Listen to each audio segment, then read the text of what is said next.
बिस्मिल्लाहिर्रहमानिर्रहीम अस्सलाम वालेकुम वरहमतुल्लाहि वबरकातुहू। नाज़रीन, आप इस वक्त देख रहे हैं सोकी टीवी। मैं हूँ आपका खिदमतगार मलिक मोहम्मद नवाज सोकी, हाजिर खिदमत।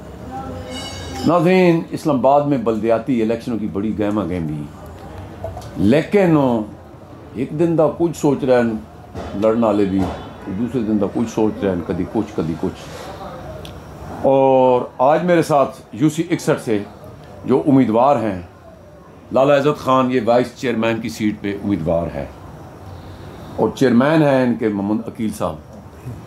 मैं इन दोनों वेलकम करना। अस्सलाम वालेकुम लाला जी। वालेकुम अस्सलाम।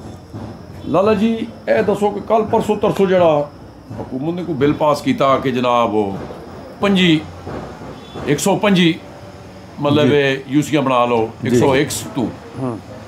जी जी। उस तो बाद फिर सुनया कि इलेक्शन कमीशन ने कहता कि नहीं 31 ही होंगे। और आज फिर कोई हाई कोर्ट इस्लामाबाद से कोई रिट गई हुई सी, उदा की कुछ होया जरा साढ़े नाजरीन नूं दसो कि तुहाडे ते किवें गुजरी। और नाजरीन, मैं सब तो पहले तो एक गुजारिश करसा कि एड़ा पोस्टर शोस्टर वाला काम सी, अगर हुकूमत इस मुल्क की खैर ख्वाह होंदी तो मेरा ख्याल है इस ते बैन होना चाहिए है, क्योंकि अखा मखा ना खर्चा। और दूई चीज़ ये वे ऐसे ऐसे गल्लां उत्ते लिख छोड़ देनो, सैयद पीर फलाना गिलानी, यकीन मनसो गंदियां नालियां च रुलने में तके नो और चाह के ना होना किसी पास सामने जो गया ना कुछ। लाला जी, ये दसो कि तुसां इस दफ़ा का जो UC इलेक्शन है ये के दुश्वारियाँ पेश आ रही हैं आसान लफ्ज़ां नाल? बिस्मिल्लाहिर्रहमानिर्रहीम। चौकी साहब, आपका इंतहाई मशकूर और ममनून हूँ कि आपने हमारा पास तशरीफ़ ले आए। सबसे पहले तो बात ये, अब हमारा अदालत के सामने हम दरख्वास्त ही कर सकते, गुजारिश कर सकते, हमारा बस तो नहीं चल रहा है ना। ठीक है, लेकिन अदालत इन लोगों को, अगर मैं एक आम आदमी हूँ, मुझे समझ आ जाते कि ये हुकूमत के 100% नहीं 200% मुनाफिकत है। ठीक है, अगर इनके मुनाफिकत नहीं है तो और क्या है।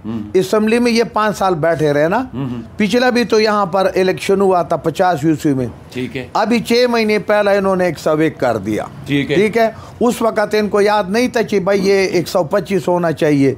ठीक है, पूरा मुल्क में भी तो 10 साल के बाद भी मरदमशुमारी नहीं होता है। इस्लामाबाद कोई अनोखा शहर है कि यहाँ पर हर 6 महीने बात करते हैं। एक तो हो गया ये बात, असल में इनका नियत में ख़राबी है। इलेक्शन ये करना नहीं चाहते। पिछला जब इलेक्शन इन्होंने किया उसका भी कोई कानून इन्होंने नहीं बनाए कि ये मेट्रोपॉलिटन का क्या इख्तियार होगा, CDA का क्या इख्तियार होगा, लोकल गवर्नमेंट का क्या होगा, अब मरकजी गवर्नमेंट का क्या होगा, सूबाई का क्या, ये ने खिचड़ी बना हुआ था। ठीक है, ठीक है। उसके बाद तमाम महकमे ख्वार उजार हो रहे थे, किसी के काम नहीं होते। उसी के तो ऊपर कोई कानून साजी नहीं हुआ, कुछ नहीं हुआ, ऊपर से दोबारा इलेक्शन का अनाउंसमेंट हो गया। ठीक है भाई, ये इलेक्शन का अनाउंसमेंट मैंने या मेरा चेयरमैन ने या आपने तो नहीं किया। ठीक है, गवर्नमेंट की कोई जिम्मेदार लोगों ने किया ना। तो जब जिम्मेदार लोगों ने किया, ये अदालत उनसे क्यों नहीं पूछते, ये इलेक्शन कमीशन उनसे क्यों नहीं पूछते कि भाई आपके उम्र पूरा नहीं था, आपने तैयारी नहीं किया था, मिसाल के आपका इलेक्शन का UC आपने पूरा नहीं बना था, फिर आपको जनाब 2 महीने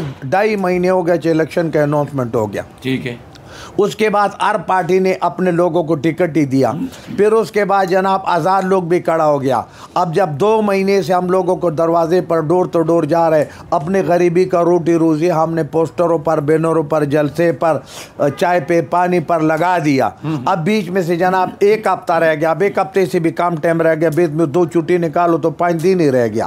अब 5 दिन के बाद जनाब 4 दफ़ा उधर से जनाब असम्बली से बिल पास किया। आप मुझे बताएं, इस तमाम कानून में गरीब आदमी, आम आदमी तबाह बर्बाद हो गया। ठीक है, इनको तवज्जो देना चाहिए। अकेला इधर नहीं, इस्लामाबाद में भी ड्रामा लगा हुआ है, लाहौर में भी ड्रामा लगा हुआ है। वहाँ गवर्नर साहब अपना डर करते, सदर साहब अपना डर करते, वज़ीर आला साहब अपना डर करते, स्पीकर साहब अपना करते। अब वो भी सारा ड्रामा कोर्ट में चला गया। इधर से भी जनाब असम्बली अपना डर करते, दूसरा इलेक्शन कमीशन अपना डर करते, फिर जनाब कोर्ट में चला गया। अब हम जिसके दरवाजे पे चला जाए, हम हैरान है कि जाएँ कि नहीं जाएँ, बंद करें या चले। जब हम जाते लोग कहते इलेक्शन तो हो नहीं रहे, आप किस चक्कर में। फिर जनाब हमारा मुखालिफिन लगा हुआ है, हमने भी।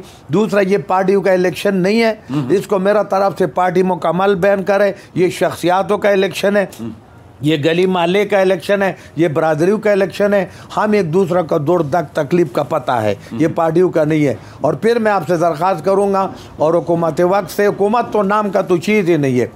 प्याज 1500 रुपये दड़ी हो गया, मोटा गोश्त को ले लो, यकीन करो 900 रुपए किलो बिकते, कोई पूछने वाला इस मुल्क में नहीं है। नहीं पूछो, ठीक है, पूछने वाला नहीं है। उधर जाओ 35 रुपए का एक अंडा है। सुबह एक आम आदमी गरीब बच्चे के पास, इन्हें अंडे से नीचे कोई चीज नहीं है। दूध जो है ना वो 170 रुपए किलो पे पहुंच गया, और कोई किसी से पूछने वाला हल क्या है, आप क्या करना अब इसका हाल ये है कि गरीब सारे मर जाए, वो कोरोना से बड़ा वफा आ जाए, तो फिर ये जो है ना, क्योंकि इधर फजल रहमान का आइन ठीक हो जाएगा, इमरान खान का भी आइन ठीक हो जाएगा, नवाज शरीफ का भी ठीक हो जाएगा, आइन भी ठीक हो जाए, अदालत भी ठीक। ओ भाई गुरन का रॉयल्टी देखो, गरीब का रोटी रोजी देखो, तबाह बर्बाद हो गया यार। शादियों पे कोई खर्चा नहीं कर सकते, मंगनी भी नहीं कर सकते, निकाह भी नहीं कर सकते। खुदा की कसम सफेद पोश आदमी इस मुल्क का तबाह बर्बाद। बहुत शुक्रिया लाला।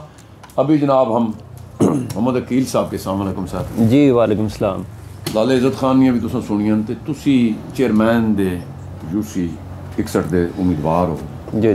की दुश्वारियां पेश आ रही हैं कि मतलब ये टाइम को इतना फालतू होंदा है बंदे कोल के जनाब वैसे ही लगा रहे?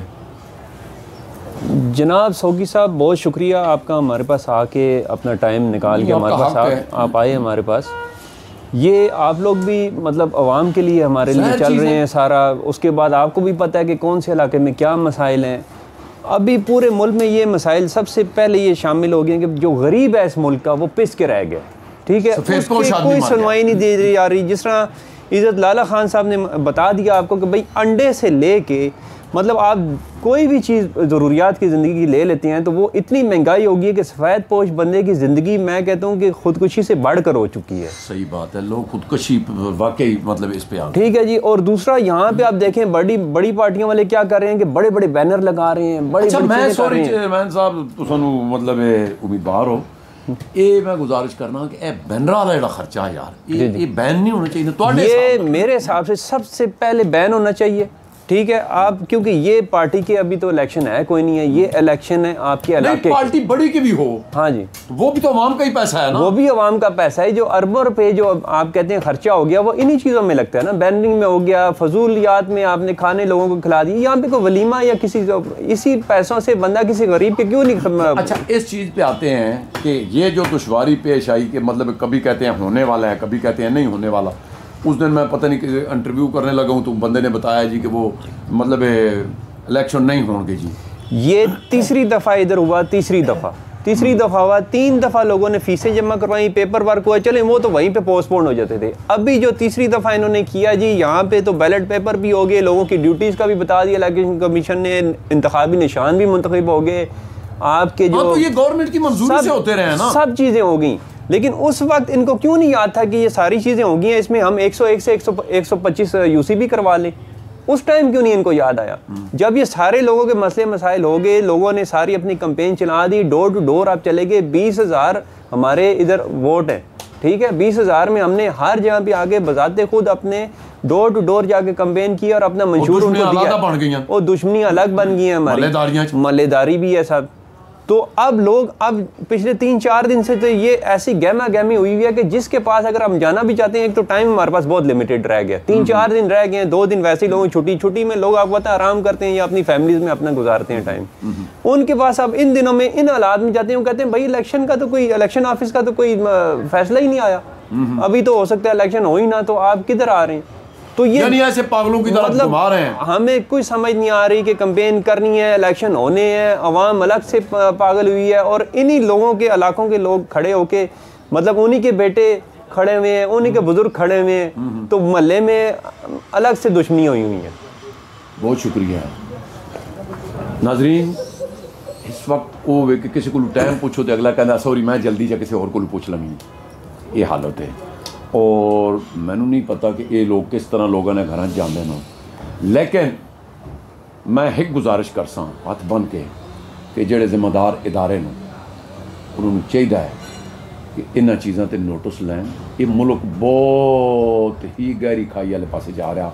मेरे मूँह खाक, मेरे मूँह खाक, मेरे मूँह खाक, खुदा पर यकीन मेरा अक्सर लोगों नाल फॉरनर लोगों नाल भी वास्ता पिया, वो कहने सुखी साहब तुहाडे मुल्क दा मौसम की कीमत कोई नहीं, बाकी चीज़ां तो छोड़ जाओ ना, इतना खूबसूरत मौसम जड़े नो इन्होंने कीमत कोई नहीं, इतनिया बड़िया नेमतां नो, लेकिन काश एक ही खलवाड़ हो रहा जनाब, कोई पता नहीं कि होने वाला की है। यकीन मनसो हर बंदा, मैं दसना कि मायूसी कुफर दा लफ्ज़ है, लेकिन हर बंदा सफ़ेद पोश आदमी, उन्होंने अपने बच्चे स्कूलों चुक लेते, फीसा नहीं दे सकने, बिजली ने बिल नहीं दे सकने, गैस के बिल नहीं दे सकने, फ्यूल कितने चला गया।